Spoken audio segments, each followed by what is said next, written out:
Olá pessoal, sejam bem-vindos ao canal Geopoliticando e hoje nós vamos falar sobre o BRICS e toda essa polêmica envolvendo o nosso mandatário. Será que ele se tornou globalista?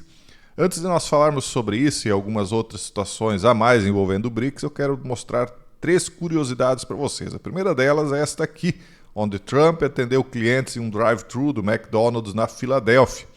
O curioso disso aqui, eu não sei se todos aqui são inscritos lá no Telegram, no canal Revelar, foi uma publicação que eu fiz onde uma brasileira, coincidentemente, foi atendida por Donald Trump. Será que foi coincidência? Acho que não. Essas coisas são muito bem controladas, mas afinal de contas, ela, sendo atendida por ele, pediu para, pelo amor de Deus, que ele não deixasse os Estados Unidos se tornarem igual ao Brasil. Exatamente. Toda essa polêmica envolvendo Elon Musk serviu para chamar a atenção dos eleitores norte-americanos a respeito do que é um país que não tem lá tantas liberdades, né, no direito de se expressar. E muitos brasileiros realmente estão aí ao redor do mundo, em vários países, e preocupados que os países estão se abrasileirando, né? Quer dizer, o pessoal foge aqui do país para que tenha liberdade, tenha progresso, tenha conforto financeiro, e aí chega em outro país, eles querem copiar o que nós temos de pior, né? Então, será que o mundo vai se abrasileirar? Seja como for, essa peça publicitária aqui do Trump fez muito sucesso, correu o mundo e não por acaso, né? Eles sabem o que estão fazendo. Uma outra situação, ó. Cuba sofre terceiro grande revés na restauração da rede elétrica nacional, deixando milhões no escuro. Cuba nunca esteve numa situação tão ruim. Desde que os Castro tomaram conta daquele país, ele tem ido cada vez mais ao estado de fome completa, né? Cada vez que o tempo passa, as coisas vão piorando, chega ao ponto aí de eles estarem racionando ainda mais a comida do que sempre racionaram, porque dois ou três grandes mantenedores que Cuba sempre teve, que foi primeiro a antiga União Soviética, depois Venezuela e por último ainda o Brasil, estão todos quebrados ou impossibilitados de uma maneira ou de outra de continuar fornecendo auxílio ao país que não consegue se suster sozinho. E aí, nem mesmo eletricidade eles estão conseguindo manter por lá. Na sexta-feira, por volta do meio-dia, a maior usina de energia da ilha foi desligada, provocando o maior apagão de Cuba em pelo menos 2 anos. O pessoal, né, está voltando aí à idade da pedra. Com um pouco mais para fazer durante o apagão, moradores jogaram frisbee em Havana. As autoridades em Cuba sofreram então esse grande revés.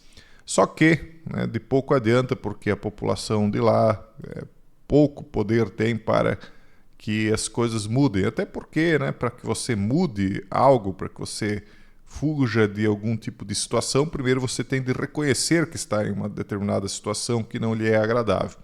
As pessoas vão acostumando aos poucos, e aos poucos vão achando que isso é normal, e aí quando vê, estão voltando à idade da pedra. É mais ou menos como aquela história, alguns vão viver como os Flintstones e outros como os Jetsons, né? Parece que Cuba é a primeira opção. Uma outra curiosidade, 10 estados se comprometeram a proibir carros movidos a gasolina em 5 anos nos Estados Unidos, né? Então, dentre eles temos aqui Maine, Maryland, Massachusetts, Rhode Island, New Jersey, New York e outros tantos aí, Oregon e tal.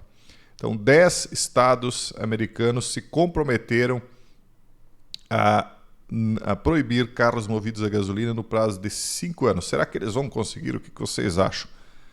Nós temos criticado aí constantemente essa questão dos carros a energia elétrica, né, por bateria, e vimos aí algumas situações que aconteceram na Flórida agora, mas realmente, né, se você vai para os Estados Unidos, você vê que eles estão substituindo de fato, né, os carros a combustível por carros elétricos.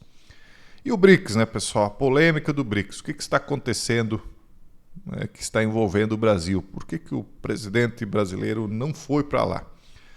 O que é o BRICS?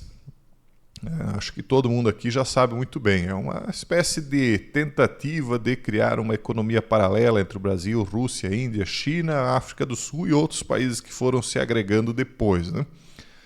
Então, uma nova era de relações internacionais está surgindo, com o Ocidente respondendo por uma fatia decrescente do PIB global e o mundo se tornando cada vez mais multipolar, dizem eles aqui na matéria, que inclusive é uma matéria de uma visão mais liberal, né? Os países estão se acotovelando para estabelecer suas posições na ordem emergente. Isso inclui tanto as economias emergentes, que são representadas pelo grupo BRICS, recentemente expandido, e buscam um papel de liderança na redação das regras da nova ordem.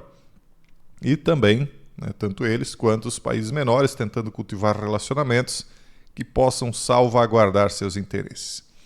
Acontece que o BRICS ele tem segundo algumas visões e entendimentos, a intenção de competir com o Ocidente, que resumidamente seria composto pelos Estados Unidos, Europa e alguns países que nem no Ocidente estão, mas que fazem parte desse bloco, como Japão, Austrália e outros. E aí, uma das intenções da Rússia, China, que compõem o BRICS, e que querem usar o BRICS como um meio de alcançar isso, seria, por exemplo, substituir o dólar, né, como uma moeda de curso internacional. E o Trump já avisou, olha, se eu ganhar a eleição, né, os países que abandonaram o dólar, que estão fazendo algum tipo de boicote ao dólar, serão sobretaxados, quer dizer, para que vocês possam vender para a maior economia do mundo, vocês vão pagar mais impostos. E aí, será que o Brasil vai para qual lado, afinal? Será que ele vai continuar apoiando o BRICS? Será que o Brasil, como alguns estão dizendo, está roendo a corda do BRICS atualmente? O que está acontecendo com o Brasil, afinal? Bom, o mandatário brasileiro era para ter participado pessoalmente lá da reunião e um acidente doméstico, então, teria livrado ele de presença nesse encontro do BRICS, que poderia gerar saia justa ao Brasil. E aí muitos começaram até a desconfiar a respeito dessa situação aí, porque foi realmente muito conveniente, considerando que eles chamam aqui na reportagem do G1 de saia justa, né? Então quer dizer que não seria lá tão confortável participar, considerando essa pressão que os Estados Unidos vêm fazendo, né? Então, 2 países que viraram uma dor de cabeça para os brasileiros estão na lista dos candidatos a se tornarem membros parceiros do grupo. A Venezuela de Nicolás Maduro e a Nicarágua de Daniel Ortega. Mas por que a Venezuela, de repente, se tornou uma dor de cabeça para o Brasil? Será que é porque os Estados Unidos não têm lá a Venezuela em suas melhores listas aí de amigos, né? Então, concordar com a adesão de ambos ao BRICS, ainda que na categoria de países parceiros, pode gerar críticas a Lula. Não sei se eles estão tão preocupados assim com críticas, né? Porque críticas eles as sofrem de qualquer maneira, mas talvez por conta de outras situações, né? Inclusive, Lula sinalizou, segundo Daniela Lima, aqui que o Brasil será contra o ingresso da Venezuela no BRICS. O presidente não poderá participar presencialmente das discussões, mas orientou o time e vai falar de maneira remota. Cerca de 30 países sinalizam a intenção de integrar o grupo. Então, quando é de maneira remota, é algo assim controlado, aquele discurso que todo mundo pode assistir, e aí não há aquelas conversas de bastidores onde as coisas são ditas realmente como precisam ser ditas, né? Então, disso aí o mandatário vai escapar devido ao acidente que está todo mundo comentando, né? E questionando, inclusive. Então, o mandatário sinalizou ao seu time de articulação internacional que o Brasil deverá se posicionar contra o ingresso da Venezuela no BRICS. Eles, então, não participará pessoalmente, mas o grupo dele, que inclusive o Brasil tem a representante como presidente do Banco do BRICS, que foi a ex-mandatária brasileira, a senhora Dilma, né? Representando, ou melhor, comparecendo, evidentemente, ao encontro, uma vez que ela tem um cargo aí de bastante importância no bloco, né? E aí tem toda aquela discussão a respeito da vitória de Maduro, será que ele ganhou, será que não ganhou? E até por conta de essa vitória aí ter sido questionada internacionalmente, por conta de uma posição que não foi muito clara a respeito do nosso país aqui, um procurador-geral da Venezuela veio e acusou, isso aqui já faz uns dias, né? Acusou o nosso mandatário de ser um agente da CIA. Olha só a força desse argumento dele, dessa acusação. Não é o mesmo que saiu da prisão.